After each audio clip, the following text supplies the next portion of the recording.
يعني ده عقل؟ دي كوره؟ 2-1 لطلائع الجيش. طلائع الجيش كسبت النادي الاهلي، واحنا في عرض النقطه، عشان خاطر عمالين نقول نشد، نلعب كل ماتش كاس، كل ماتش ما ينفعش يضيع. هو ده في الاخر الناتج؟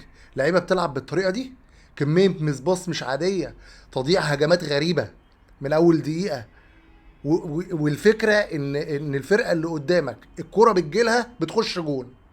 يعني انا مش عارف يعني، مع احترامي الشديد لطلائع الجيش يعني، بس فرق امكانيات، فرق كل حاجه، فرق السماء والارض زي ما بيقولوا. وده يكون الناتج في الاخر؟ كل كرة على الشناوي جون، واحنا مش عارفين نجيب جون واحد.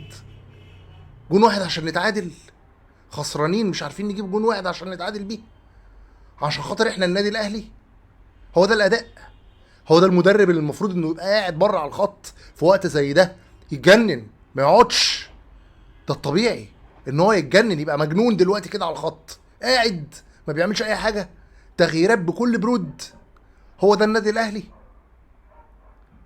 احنا مش هنقدر نسكت على كده كتير. خلاص الناس عملت يعني اللي عليها وكفايه. الناس عملت اللي عليها وكفايه. انا مش فاهم، واحنا مش زي جماهير فرق تانية يبقوا وحشين ويطلعوا يقولوا لا احنا حلوين وتمام والدنيا تمام والدنيا بيس. لا احنا مش كده، احنا ما خدناش على ده.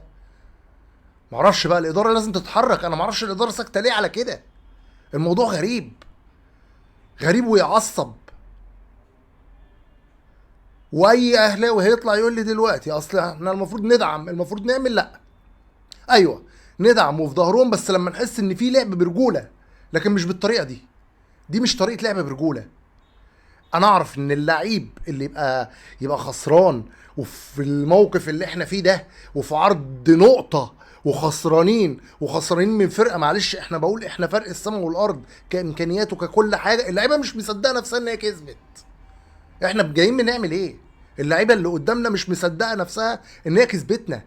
انا مش فاهم، ومش هوجب مبررات، ومش هقول اصل الارض وحشه، اصل مش عارف الكره منفوخه زياده، اصل مش عارف ايه، لان ده كلام خايب لو قلناه. مفيش اي مبرر اللي بيحصل ده.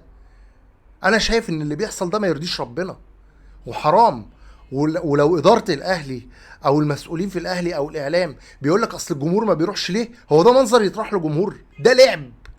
ده لعب يطرح له جمهور؟ دي طريقه لعب؟ فين الخطه؟ ايه كميه مس الباص اللي بتحصل دي؟ ايه كميه الميس باص اللي بتحصل دي؟ فين؟ انا مش شايف جمله بتتلعب، مش شايف جمله واحده بتتلعب. ده يرضي ربنا؟ انا بصراحه مش شايف ولا اللعيبه شايفه.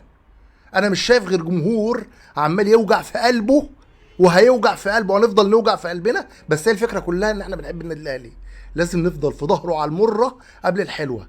بس على المره دي تتقال امتى؟ لما تبقى اللعيبه قد المسؤوليه، يعملوا اللي عليهم وبعد كده يخسروا الماتش. والله لو خسروا 5-6 بس عملوا اللي عليهم والجمهور شاف ان هم عملوا اللي عليهم، خلاص احنا مرضيين. لكن احنا ولا اسوأ، ومحدش يطلع يقول لي اصل ارضيه الملعب، اصل مش عارفه ايه، اصل الجمهور ما كانش جاي كله. لا، الجمهور زي الفل والله العظيم. لو 1000 واحد جايين كانهم ب30,000 واحد ولا ب50,000 واحد، وانتوا سامعين صوتهم عامل ازاي في المدرجات، اللي بيحصل ده ما يرضيش ربنا، ولازم له تغيير عشان اللي بيحصل ده ما يرضيش ربنا.